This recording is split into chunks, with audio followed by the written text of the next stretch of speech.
আক্ষেপেরই ছবি সাকিব আল হাসানের। উঠছে বেল, নামের পাশে গোল্ডেন ডাক। পাকিস্তান সুপার লিগে ফিরে ব্যাট হাতে আক্ষেপে মিলেছে মিস্টার 75-এর। 220 দিন পর স্বীকৃত ক্রিকেটে ফেরা। 2025-এ রাওয়ালপিন্ডিতে নামার আগে এবছরে খেলেননি কোনো স্বীকৃত ক্রিকেটের ম্যাচ। 18 ডিসেম্বর শ্রীলঙ্কায় সবশেষ, তারপর শেষ আন্তর্জাতিক ম্যাচ কানপুরেই সাকিব আল হাসানের নামের পাশে। প্রায় 5 মাস ক্রিকেটের সাথে না থাকা সাকিব র্যাম শট খেলতে গিয়ে ফেরেন বোল্ড হয়ে।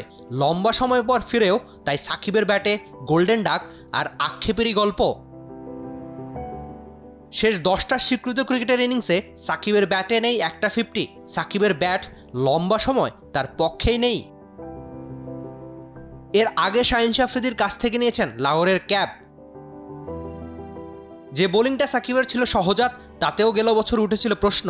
এখন অবশ্য সেসব থেকে মুক্ত সাকিব। এবছরের মার্চেই বোলিং অ্যাকশনের ত্রুটি থেকে মুক্ত হন মিস্টার 75। ব্যাট হাতে একেবারেই সময়টা ভালো কাটছে না সাকিবের। এবারের পিএসএল এর ম্যাচটা যেন তার প্রমাণ। Rifat Emil, T Sports. For more updates, subscribe to our YouTube channel and click on the bell icon. Follow us on Facebook and Instagram.